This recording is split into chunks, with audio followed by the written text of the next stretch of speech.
So, back in my good old fedora-wearing rational skeptic new atheist days, I still actually own a copy of The God Delusion, I used to consume a lot of atheist and skeptic debunking content here on the YouTubes, like Steve Shives, Aaron Ra, The True Puka. Back when the response video feature existed and creationists occupied this site in numbers large enough to matter, I remember watching the Amazing Atheist and Josh Fierstein debate for like 20 fucking videos, and I loved it because at the time I did not realize what an abject douchebag TJ Kirk really is. At any rate, I sort of fell off the whole raging atheist thing and started using YouTube only for the occasional tutorial right about before Gamergate, and God knows what would have happened to me if I'd stuck around. I did wear a trilby after all. My first reaction upon returning to YouTube during the 2016 election was, what the fuck happened here? Of course, as has been recorded in the great annals of YouTube history, once the creationists disappeared, the atheist community was left without an enemy, and basically collapsed in on itself when a polite Canadian woman said that maybe we should think about why Lara Croft was designed to look like a sex doll. The resulting black hole sucked up all desire for anyone to actually talk about religion, except Islam, and revealed a few unsettling truths about some of the people I looked up to. Never meet your heroes, or read their tweets apparently. Oh well.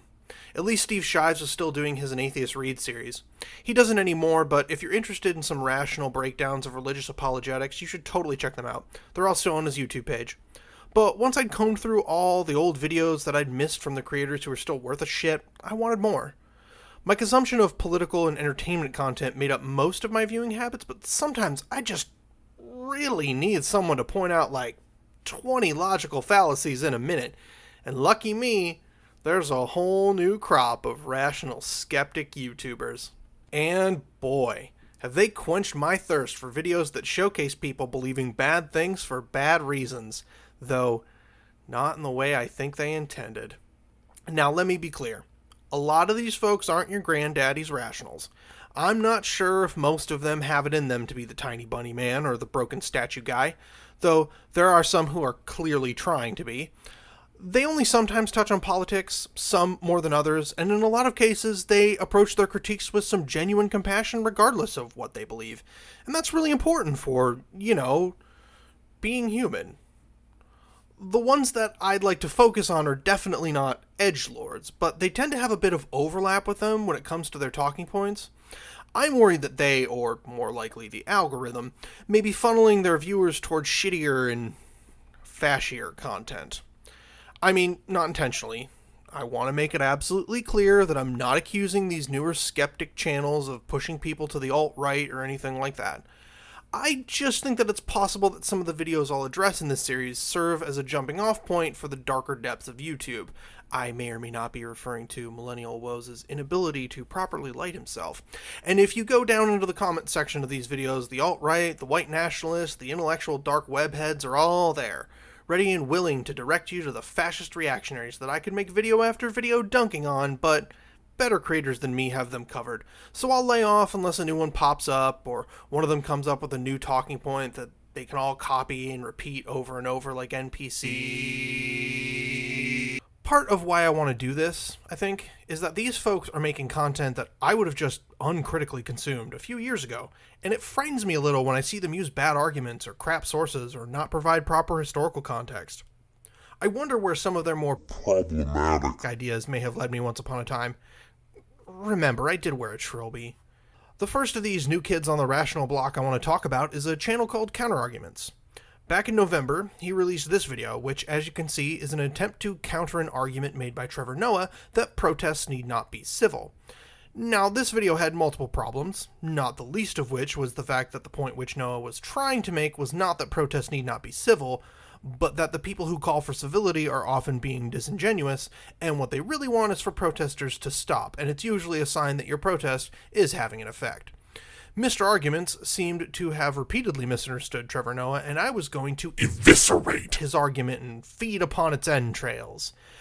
But apparently I took too fucking long launching my channel because he posted a video a few days later where he acknowledged this and the fact that a lot of his videos lately have basically been taking on poor versions of arguments, focusing more on the person making the argument than the argument itself, and quite often not actually making a counter-argument.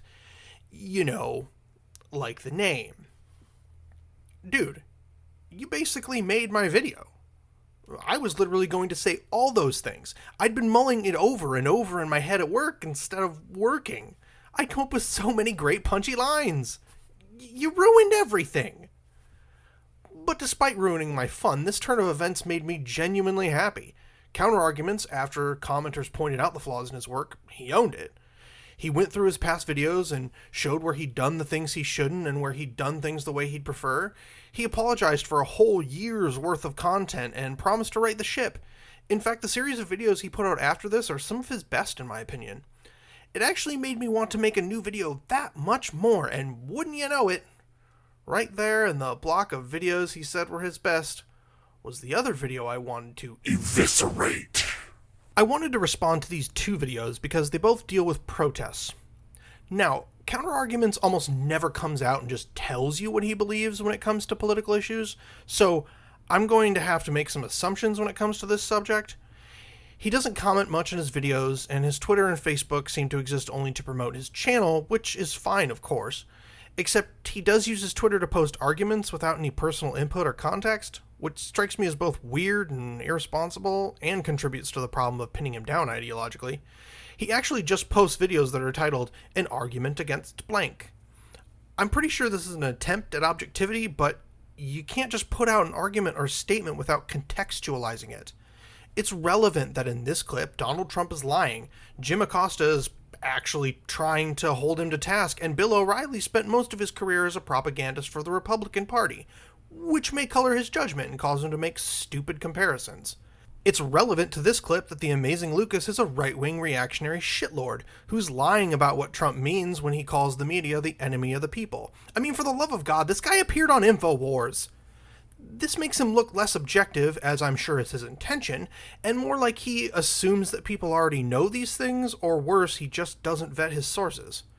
Now, given his ambiguous ideology and the required guesswork I'll need to do, I apologize beforehand if I'm misunderstanding anything. Now, I'm going to lay off the Trevor Noah video for the most part under the circumstances, and it seems that Counter has removed the video because I don't see it anymore. So I'll jump right ahead to this video, which is a video in which Mr. Arguments breaks down an argument made by Ivette Felarca that Milo Yiannopoulos is a fascist. Before I go further, you should go and watch his video, because I won't be breaking it down piece by piece. This video is already, good lord, how many minutes? Also, I need y'all to keep me honest in case I misrepresent him or take him out of context. Also, you should watch the full Tucker Carlson interview that Counterarguments only shows snippets of for even more much-needed context. Okay? Let's do this. On the 1st of February, 2017, an event hosting Milo Yiannopoulos at the University of California, Berkeley was canceled after protesters broke windows, destroyed property, set that property on fire, whacked a Syrian Muslim in the head with a rod, pepper sprayed a young woman wearing a satirical Make America Great Again hat, among other things. Okay, so I want to provide some context for this protest. I'll have to do this more than once because, like I said, Counterarguments doesn't really provide context. I understand that time is limited and no one wants to hear people drone on and on for like 40 minutes like some people do, but it's important to note that this wasn't a horde of people wreaking havoc just because some guy was giving a talk. Firstly, as is the case with virtually any protest, the majority of individuals were protesting peacefully. Secondly, it was rumored at least that Milo intended to out undocumented students, something that he denied, but has since done to other vulnerable individuals, as well as dehumanizing people of various backgrounds at his talks and elsewhere. Fortunately, the event was canceled, and we'll never know if those rumors were true, because if some Milo fans had then gone and reported the names to ICE, as Milo has told people to do in the past, lives could have actually been ruined, especially given the gross inhumanity of our immigration system. We're going to go far more in depth on Milo Yiannopoulos later, but for now, I maintain that these protesters, both violent and non-violent, were attempting to defend the safety of members of their community, and stopping Milo from speaking was necessary in accomplishing that goal. Bear in mind also that this was less than 2 weeks after a clown fascist was inaugurated president. The anger, fear, and uncertainty were palpable, and it's not unreasonable to say that Milo was the tip of the shit spear of the alt-right. Now, I certainly don't think that this excuses smacking someone in the head with a stick because they look like a Nazi, or macing someone in a fake MAGA hat, but it does give an idea of the mindset of some of the individual protesters, right or wrong. Though, maybe don't wear a fake MAGA hat to a protest against one of Trump's most outspoken supporters. Also, can we agree that putting anything other than Make America Great Again on one of these dumb red hats is a terrible idea? It's not as though someone's gonna see it and think, boy, I wonder what that says. On February 13th, one of the people who helped organize this sorry excuse for a protest was interviewed on Fox News. Activist and middle school teacher Ivette Felarca. She is the national organizer for the Coalition to Defend Affirmative Action, Integration, and Immigrant Rights, and Fight for Equality by Any Means Necessary. BAM is the acronym. Okay, so I'm going to take a moment to talk about Ivette Felarca, and I'm going to defend her here, because while I was researching this, I came across a lot, and I do mean a lot, of hate and misinformation when it comes to Ivette, but little in the way of defense that didn't come from BAM or her lawyers. At the time of recording, Ivette Felarca is on trial for assault by means of force likely to inflict great bodily injury, participating in a riot, and inciting a riot after she helped orchestrate a successful attempt to shut down a fascist rally in Sacramento in June of 2016. These weren't fascists trying to hide their power level like Milo, but the very much avowed Nazis, the Traditionalist Workers' Party, and the Golden State Skinheads, who had obtained a permit for what it's worth. According to reports, BAM and Anti-Fascist Action Sacramento outnumbered the Fash by 10-1. The demonstration turned violent, as you probably guessed, and at least 10 people were injured, some quite severely. Both sides blame the other for starting the violence, but only one side advocates genocide, so you'll forgive me if I don't find them as credible. There is evidence that suggests that the police may have been somewhat more favorable to one side. BAM and Ivette's lawyers collected evidence that the Nazi scum came armed with knives, and naturally lied about this to the police, which would, of course, suggest that it was said scum who intended to cause great bodily injury. As far as the assault charge, it hinges largely on the clip that Counterargument shows in his video. While I wouldn't argue that this doesn't qualify as, say, misdemeanor assault, given Ivette's petite size, it seems unlikely she could have caused great bodily injury with a few body blows. I think Ivette's lawyer put it best. To be blunt, Judge, she would have had to be shot out of a cannon with a helmet on at another human being to cause great bodily injury. It seems clear to me, at least, that the charges brought against her are more to send a message than seek justice. That's all I'm going to say on Ivette for now. I'm not sure I agree with her tactics at all times, but she's done more to fight fascism than I ever have, and it's a struggle that I support, especially in these times. But I'm going to move on now because I'm going to get stuck playing the apologist. I'd rather it be about Star Wars. Felarca's argument is that Yiannopoulos is a fascist. Dude, you chose a much too pretty picture of Yiannopoulos. You should have used the one from his Wikipedia page. And that preventing a fascist from speaking by any means necessary is justified. So naturally, the first question put to Ms. Felarca was, What is a fascist? according to Merriam-Webster, fascism is a political philosophy, movement, or regime that exalts nation and often race above the individual, and that stands for a centralized autocratic government headed by a dictatorial leader. But the general idea, or the general sentiment, if you will, can be found in the conclusion of this definition: forcible suppression of opposition. A bit of advice. Counterarguments. The next time you're looking to understand an umbrella term for an ideology that is both explicitly and implicitly embraced by various individuals, regimes, and political movements, maybe go a little bit beyond typing it into Merriam-Webster. An example of why that definition of fascism is lacking is that it leaves out the fact that the forcible suppression of opposition is a hallmark of fascism when it is in power. However, fascism relies on freedom of speech in order to spread its message and gain that power. So, with this in mind, and without forgetting that Miss Felarca is a public school teacher, let's listen to her define a fascist. So a fascist is someone who's organizing a mass movement that's attacking women, immigrants, black people, other minority groups in a movement of genocide. That's what a fascist is. That's not what a fascist is. Committing genocide is not a prerequisite for being a fascist, any more than selling records is a prerequisite for being a musician. Victimizing minority groups is also irrelevant. A fascist who oppresses white male citizens is still a fascist. These are all moot points because Milo Yiannopoulos has not committed nor called for a genocide. So we're gonna have to broaden the meaning a bit. Okay. So it's someone who's committing violence?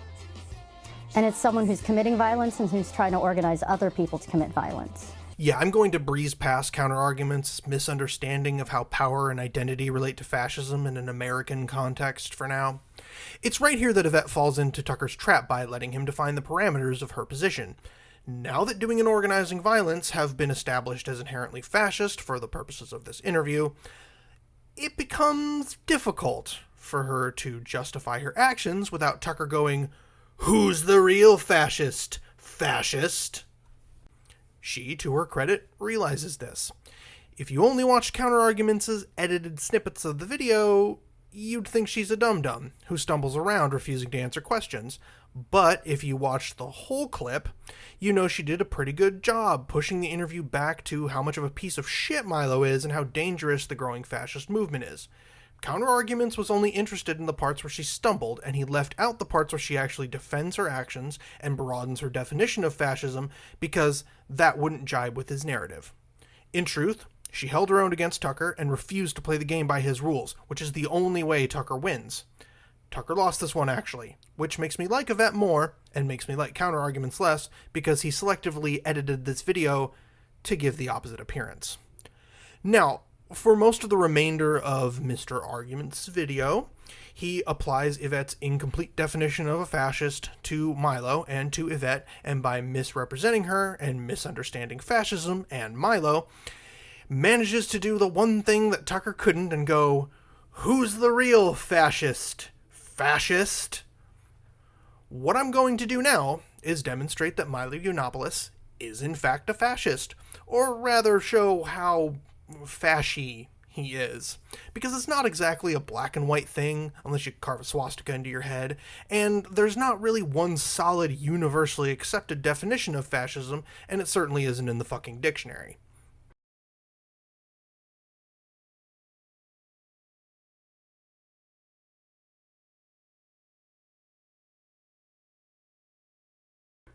For my purposes here, I'm going to use Umberto Eco's 1995 essay, Fascism, or Eternal Fascism. It's possible you've heard of it. People have been bringing it up a lot lately, though I can't imagine why. I chose this for a few reasons. First, I decided not to use any of the definitions from fascist or Marxist sources in an attempt to avoid bias in as much as I can. Secondly, Umberto Eco himself grew up in fascist Italy, and as a side benefit, it's a surprisingly moving piece for an essay that explains fascism. Seriously, you should all read it if you haven't. It's only 9 pages, you have no excuse. Third is that it does a good job of broadly explaining fascism as a movement and an ideology, while most works tend to focus on the workings of fascist regimes, which just isn't as applicable. The fourth reason is that Cody Johnston over at Some More News used this to demonstrate how Trump is a fascist, and I have no original thoughts of my own because I'm an NPC.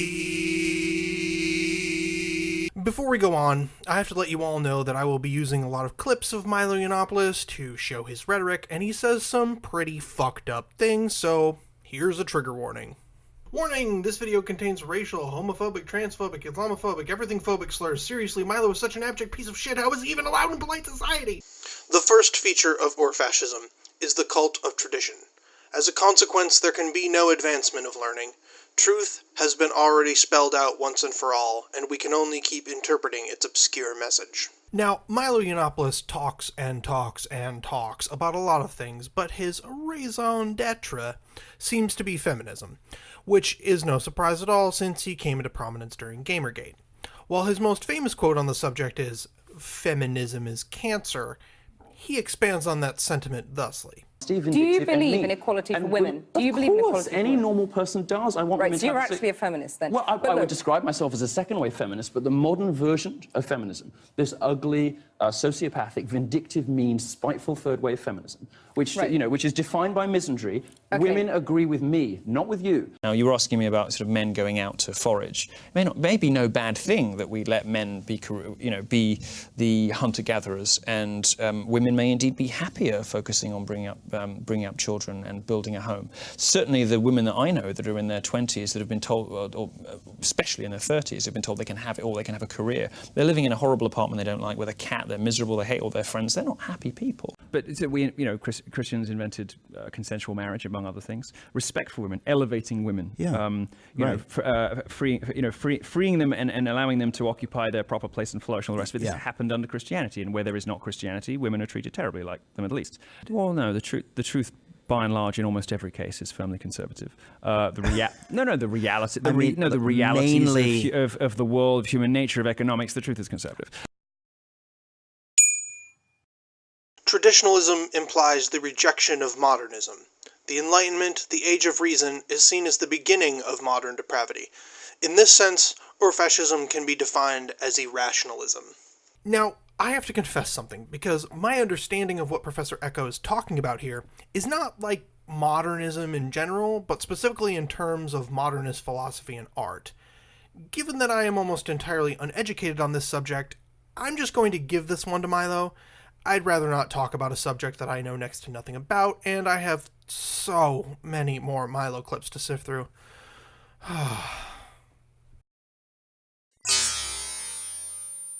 Irrationalism also depends on the cult of action for action's sake. Action being beautiful in itself, it must be taken before or without any previous reflection. Thinking is a form of emasculation, therefore culture is suspect insofar as it is identified with critical attitudes.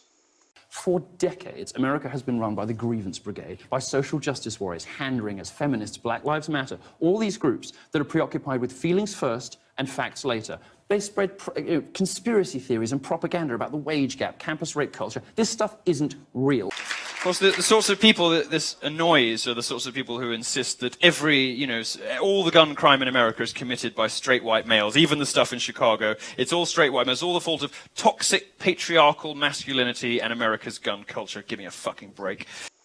Distrust of the intellectual world has always been a symptom of our fascism. From Goering's alleged statement, "When I hear talk of culture, I reach for my gun," to the frequent use of such expressions as degenerate intellectuals, eggheads, effete snobs, universities are a nest of reds. The official fascist intellectuals were mainly engaged in attacking modern culture and the liberal intelligentsia for having betrayed traditional values. I don't understand how these people think this is a sustainable position, how they think universities are going to survive in the long run. I do not know how these people still have jobs. There is one thing about this college, however, that I've got to tell you I'm not so fond of. And his name...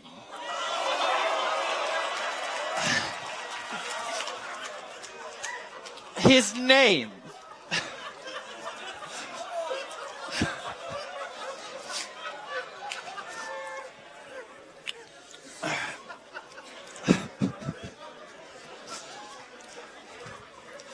I think my slides guy got a bit carried away. Just a guess.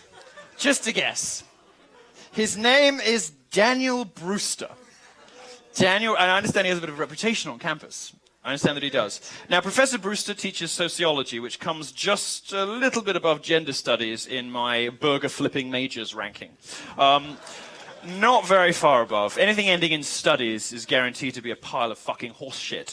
The people on CNN, many of the people in, the so-called deep state in the government, most of the academy, most, university professors, most journalists, most people working in the entertainment industry in Hollywood and music, do not believe in the values on which America was founded. Universities are pushing all sorts of things about which you are not supposed to resist. Well, I encourage you to resist. I encourage you to resist with comedy, mischief, dissidence, naughtiness, subversion. All of these things win wars. Thank you very much. No syncretistic faith can withstand analytical criticism. The critical spirit makes distinctions, and to distinguish is a sign of modernism. In modern culture, the scientific community praises disagreement as a way to improve knowledge. For fascism, disagreement is treason. Well, I would like you to leave this room and take a message to Paul Ryan's wife's boyfriend.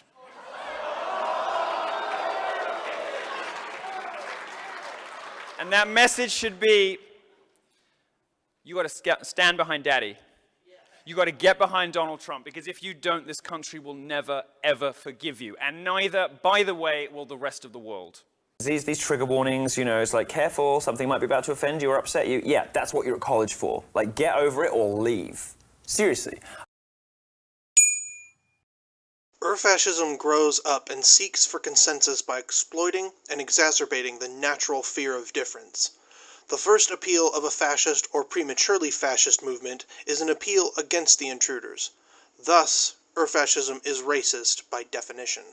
I'd like to take this moment to point out that this is why Counterarguments was wrong when he said that oppressing minority groups was irrelevant because a fascist who oppresses white male citizens is still a fascist.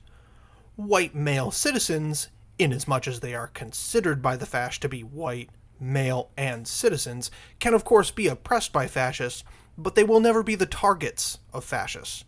So, while oppressing minority groups can be done outside of fascism, you can't have fascism without oppressing minority groups. Anyway, I wonder what Milo has to say about this.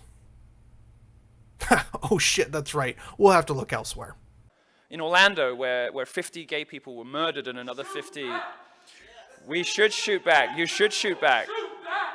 Illegals make up 5% of the American workforce. Interesting, 5%. 1 in 20 people working is illegal. Who do you think suffers from that the most?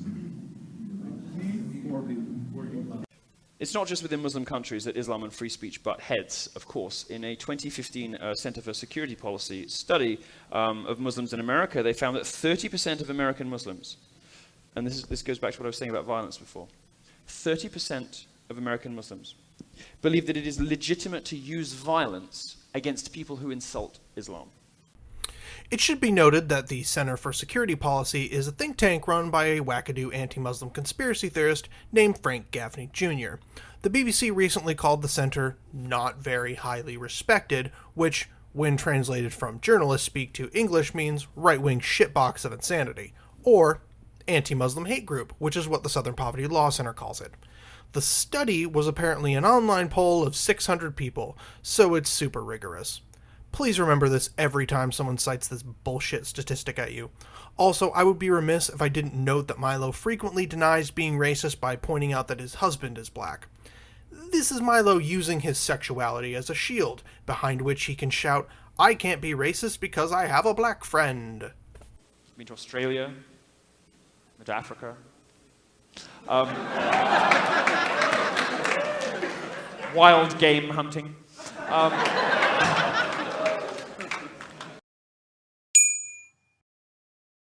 Fascism derives from individual or social frustration.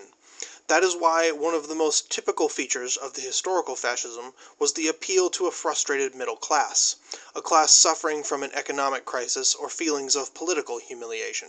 They wanted to say these opinions and this kind of language is okay, and the rest of you constitute a basket of deplorables. And that basket of deplorables should be ejected from the internet. You are, in Hillary Clinton's words, irredeemable. They're laughing at you. These people are laughing at you, and they're laughing at you as they radically redraw the conceptual and geographic boundaries of the country that belongs to you, that you live in, that you love, and that it has proven itself the greatest country in the history of human civilization. And frightened by the pressure of lower social groups. You'll discover that wage depression will get you. That the assaults on the First Amendment required to lie to and about people in order to bring in cheap labor. You know, the left wants to do it because they just import voters, you know. You grant amnesty to 11 million illegals, the Republicans will never get in again. And feminism is a perfect example of how the left lies and lies and lies again, and then calls you names to cover it up, and then calls you all manner of things, clamps down on your free speech, abuses your civil rights in service of political ideology masquerading as caretaking. Masquerading as equality and diversity, as kindness, as fairness. They have debased the language to such an extent that they can rain down hate on straight white men. They're a group of particular loathing.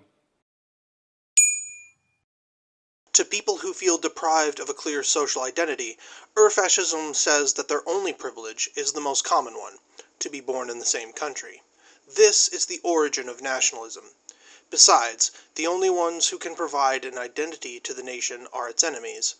Thus, at the root of Urfascist psychology, there is the obsession with a plot. What I want is for people to be happy, and I see people not being happy because I see that women are moving in a very, very dangerous direction, told lies by wacky far-left feminist crazies who want to control other people because they're hurting inside, I think, in many cases.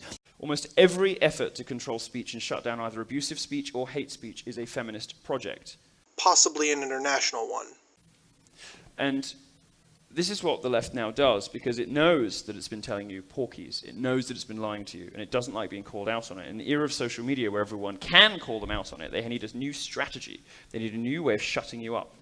About a year ago, the United Nations suggested that we censor the entire internet to save feminist feelings. The followers must feel besieged. Western world, Western feminism, complaining about mansplaining, this constant message that men are evil and broken and wrong, toxic masculinity. This is offensive, it's irritating, it is wrong, and it's destructive. All right, so The easiest way to solve the plot is the appeal to xenophobia, but the plot must also come from the inside.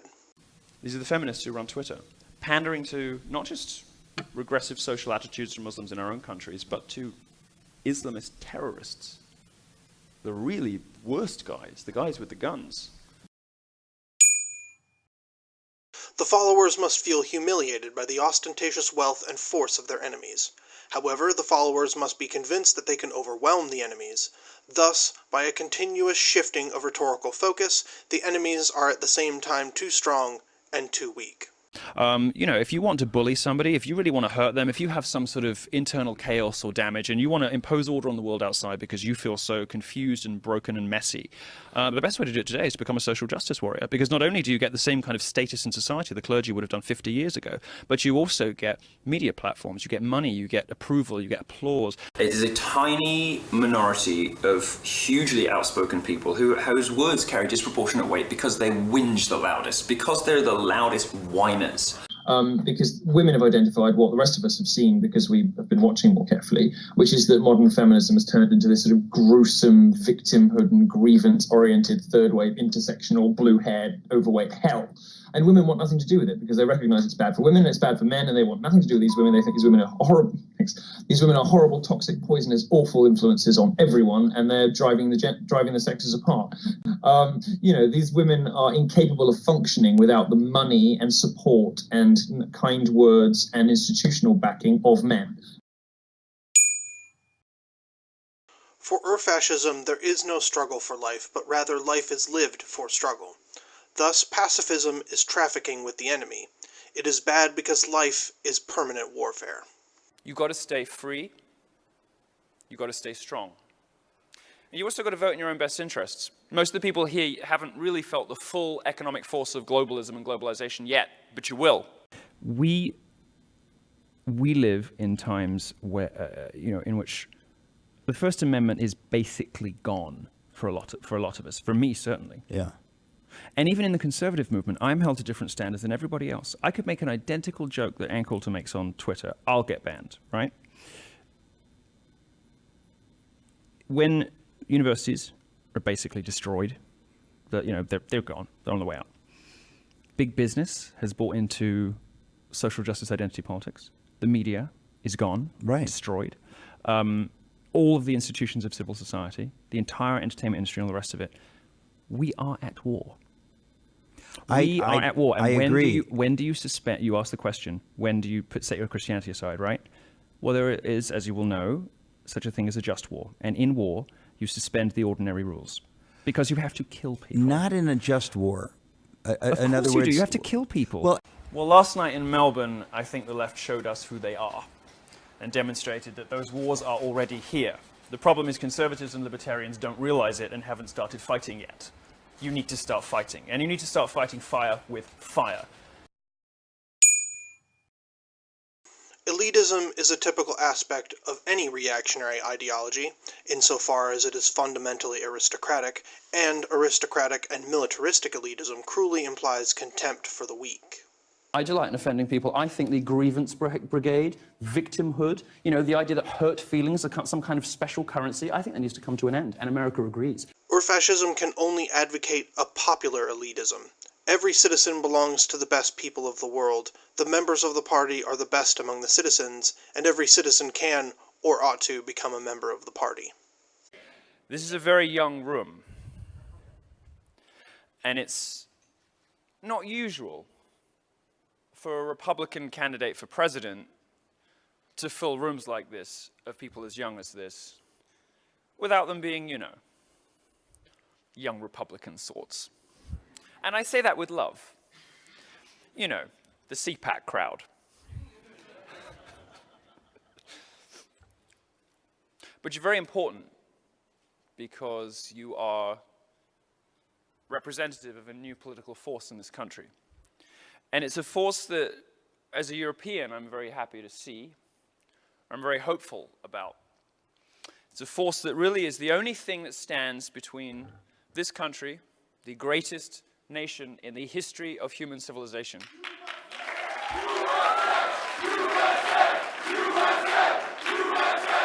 They are in the minority.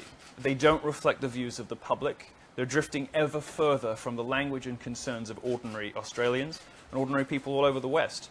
Don't side with them, side with us. Side with your voters, side with ordinary people, because we don't believe the stuff that the ABC puts out. We don't believe what we see on our televisions. We don't believe what university professors are telling us. And politicians who side with the establishment elites and the language policing and political correctness, in other words, sort of organized, enforced lying in public life, are going to be abandoned by their voters.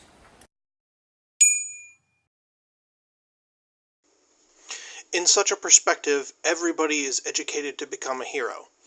In every mythology, the hero is an exceptional being, but in fascist ideology, heroism is the norm. I would encourage you to evangelize as best you can this next election, because the future of your nation is at stake. And without a strong and free America, the rest of the world is screwed. We need you. I only have one clip here, so fuck it. We'll give him a half point.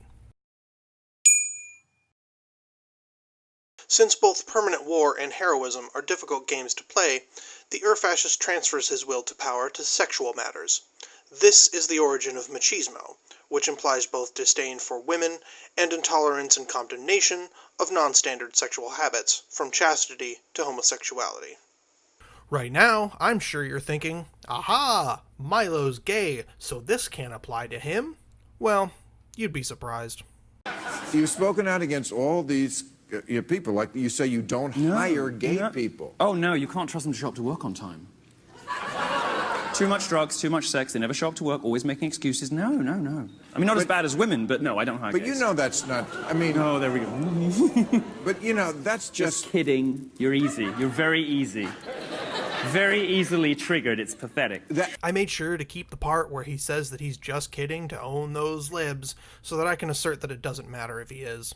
He's spreading bigoted rhetoric regardless, and saying, lol JK, just to cover his ass, and it's believable because he's using his sexuality as a shield again. Even the little bit he slipped in about women is easily glossed over, because gay men are typically perceived as the allies of women. Milo knows this. Now watch him do it again. You're saying, you're suggesting these people are the victims of some kind of discrimination. Well, I'm saying to you, this is a psychiatric disorder. I didn't say discrimination. This is a psychiatric disorder, like identity disorder, or like sociopathy or something. I don't want these people around little girls in Boston. No. I'm saying. Here's what I'm saying. This is what I said. The same argument we used against gay people. You should do your homework because it was wrong then. It's right now. That's perfectly. No. Homosexuality was called a disorder. It was a psychological disorder. Maybe it is. I feel pretty disordered. Well, maybe you are. Maybe it is. But most homosexuals are not. Now, as Camille Paglia, the wonderful dissident feminist critic, says, if society be left in the hands of women, we'd still be living in mud huts. Thank God for the patriarchy. It's the patriarchy that got us to the moon. It's the patriarchy that built the internet. It's the patriarchy that built this floor and the ceiling. Women didn't want to do that. It's the patriarchy that drives oil trucks and steeplejacks. Women don't want to do that stuff either. Because in drawing attention to how women make themselves purposefully repugnant, trying to reject so-called patriarchy, trying to reject beauty, trying to reject all kinds of things, right? You're drawing attention to one of the most poisonous things about American culture, which is the elevation of the ugly, right? That's correct. And just as it is right and proper to hate the hateful, it is just as right and proper to ridicule those people who make themselves purposefully hideous. Fascism is based upon a selective populism, a qualitative populism, one might say. I do agree with you on one point, which is that people who think of themselves as reflexively left-wing, people who think of themselves as being liberal on most social issues, cultural libertarians, if you like, have found themselves alienated by the modern liberal establishment. There is in our future a TV or internet populism, in which the emotional response of a selected group of citizens can be presented and accepted as the voice of the people. What a downright goddamn prophet Umberto Eco was. Women agree with me, not with you. Because everybody knows there's about 5,000 actual white supremacists, period. Right. And it's not that big a deal. Right. Same thing with the trans in the military. Nobody cares. The left, the activist left cares, but normal people don't care. Right. And normal people don't care about white supremacy because they know it's like that's something from the 70s or whatever. Because of its qualitative populism, fascism must be against rotten parliamentary governments.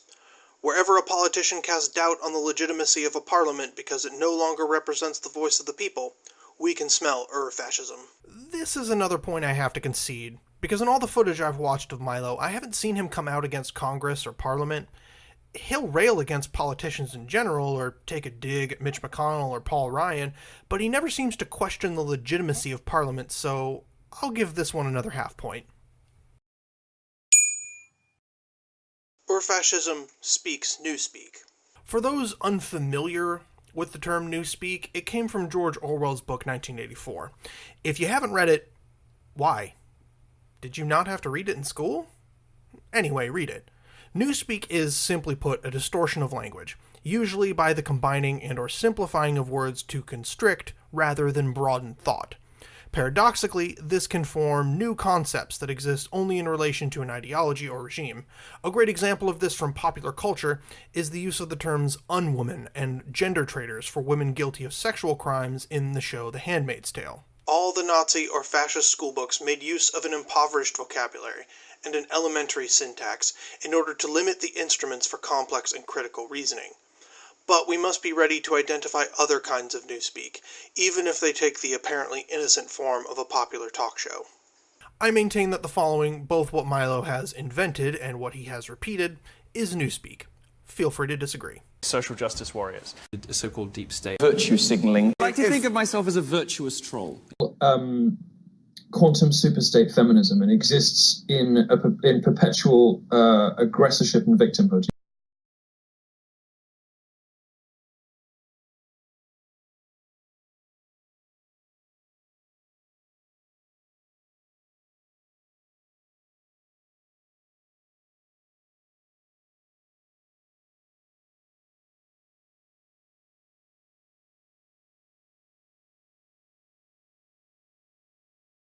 And the scoreboard reads... Now, does all this prove that Milo Yiannopoulos is a fascist? Well, like I said, this isn't exactly black and white. I certainly think it means that he's pretty fucking close, and if you take into account his known associations with 100% fascists, and his full-throated support for Donald Trump, who's at least as fashy as him, I feel pretty comfortable calling him a fascist. Now, perhaps he doesn't actually believe all this bullshit, and he just does it to make money and be fawned over, sure. But what is the difference between doing and saying fascist shit and meaning it, and doing and saying fascist shit and not meaning it? Functionally nothing. Enough about Milo. This video's not actually about him. I invite anyone to make Umberto Eco's definition of fascism fit Ivette Felarca anywhere near as well as it fits Milo. Anyway, back to counterarguments. Like I said earlier, I chose both this video and the Trevor Noah video because they both deal with protests. Given his reaction to both the activity of Ivette and his perception of Trevor Noah's argument, I'm going to go out on a limb and say that he really believes that protests should adhere to certain rules. It's safe to say that he opposes violence and the destruction of property, And the Trevor Noah video dealt with Sarah Huckabee Sanders being asked by the owner of the Red Hen restaurant to leave in protest of her lying to the world every day. Now, this was a part of a broader series of protests against Trump officials in their private time that had been happening around then. Given that these others coincide and were done in a more disruptive and rude manner, I think it's safe to say that Mr. Arguments takes issue with these as well, and therefore we can add disrupting people's private lives to the list of protest methods he disapproves of. Again, I feel the need to apologize if I am mischaracterizing what Counterarguments believes. He simply doesn't say it outright. But protests have to be disruptive, or they change nothing. They make no waves. The boycotts, sit-ins, and marches of the civil rights movement were hugely successful because they were so disruptive to the very machinery of society. Nonviolent, yes, but they did not exist in a vacuum. There were also riots, and if you don't think that the threat of more violence had an effect, then you're wrong, 'cause of course it did. Which brings me back to Berkeley in February of 2017. Now, aside from a few individual cases out of the 1,500 demonstrators, this protest contained no actual violence. But when Antifa and BAM showed up and started setting shit on fire, the threat of violence had an effect. There was, I'd like to point out, a legitimate attempt to go through proper channels to get the event canceled, via a petition signed by 100 faculty members that was not heeded. Now, if protesters had simply stuck to waving signs and chanting and generally not being disruptive, they would not have accomplished their goal. A fascist would have been allowed to use his undeniable yet slimy charisma to recruit, and as previously pointed out, lives could have actually been ruined. Instead, some property was destroyed, with no lasting consequences. 6 people were admittedly hurt, and the protests successfully stopped Milo Yiannopoulos from speaking. It turns out that riots work. But that's not all. This was the beginning of the end. The number of Google searches for Milo Yiannopoulos peaked right after this. See, most people didn't have a clue who Milo was, but once fires started being lit in the name of stopping him and Donald Trump tweeted about him, people started to wonder about this Milo character. He went on Bill Maher shortly after this, and interest in him peaked once again, right about when an interview magically resurfaced of him joking about and defending relationships between young, 13 years old teenage boys and older men. I do have to take a moment here to acknowledge that what Milo was talking about is something that happens frequently because gay folks don't have the normal socializing structures that straight folks do when it comes to exploring their sexuality. Also, it was a conservative Twitter account that outed him for this, and the lesson he should have learned was that these right-wing assholes will never truly be his allies, but whatever. He got dismissed from CPAC, forced to resign as an editor at Breitbart, and his upcoming book was canceled. He is now reportedly $2 million in debt. It turns out that, letting him speak freely and letting the people decide what they thought of his ideas was what ultimately did him in. But I'll reiterate that the vast majority of people had no clue who Milo Yiannopoulos was until someone lit a few fucking fires. I think it's pretty fair to say that this protest, whether or not you agree with how it went down, was successful at taking down one gross and potentially dangerous asshole. Also, Bill Maher tried to take credit for exposing him and bringing about his downfall, but the joke's on Bill because everyone knows he only had him on because of the protest. Bill basically licked Milo's boots the whole time. I mean, you remind me of a young, gay, alive Christopher Hitchens. What? Also, no one gives a shit who goes on Real Time. But let's not rest on our laurels. If I were a betting man, I'd put money down on Milo staging a comeback somewhere down the line. It wouldn't shock me if a resurgent left drove the right to accepting Milo back into the fold so that he can fight the bad fight. So I said earlier that I was concerned that some of these new skeptics might be inadvertently pushing people to the right. To see if this was accurate, I made a second YouTube account, subbed to all these folks, and watched some videos at random. Almost immediately, I had Jordan Peterson, Steven Crowder, and Ben Shapiro over in the recommended bar, and it only took a few times of clicking on the top 3 recommended videos before it gave me PragerU, Dinesh D'Souza, Ann Coulter, and finally Lauren Southern. I stopped at that point. Now, I don't expect you to take this as gospel. I clearly have a bias, and a sample size of 1 is hardly rigorous, and if anything, this is more of a YouTube problem than a creator one. But if you find yourself agreeing with Tucker Carlson, the amazing Lucas, or Sargon of Akkad, or God forbid you're in a situation where you find yourself actually defending Milo Yiannopoulos, that's a red flag, and you should think twice before putting those ideas out on a platform that funnels people to extremism. Like Uncle Ben said, with great platform comes great responsibility. So, counter-arguments. I doubt you'll agree with all my takes, but I do hope I've given you some things to think about. Again, I'm sorry if I misrepresented you in any way, and I'm sorry if this came off a little snarky.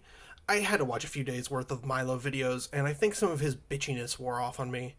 At the end of the day, I think you need to do better than misrepresenting people with dodgy editing, doing a half-hearted job at best with research, and defending fascists. You have a decent subscriber base, and a lot of the people I've seen in your comments view your channel as being eminently correct. Yeah, you were called out about the Trevor Noah video, but I have my suspicions that blowback may have been caused by the fact that your subscribers are perhaps fans of Trevor Noah, and so rightly jumped to his defense when you misrepresented him. I think it goes without saying that Ivette Felarca does not have fans in the same sense, but no one before me that I know of has called you out for misrepresenting her. This is why the responsibility is on you to do the due diligence and to properly contextualize issues. You need to do better, and I know you can, because you proved it with that correction video. Seriously, mad respect for that. More people on this platform from all walks should be doing that. I plan on doing it myself when I inevitably spew out a bunch of shitty takes. 'Cause I will. So, like if you liked this, eviscerate that subscribe button if you want to see more, and share if you know someone who frequently mischaracterizes fascism. Alright, now, I'm gonna go to bed, and hopefully I don't have Milo invading my dreams and ranting about feminism tonight. I just want peace.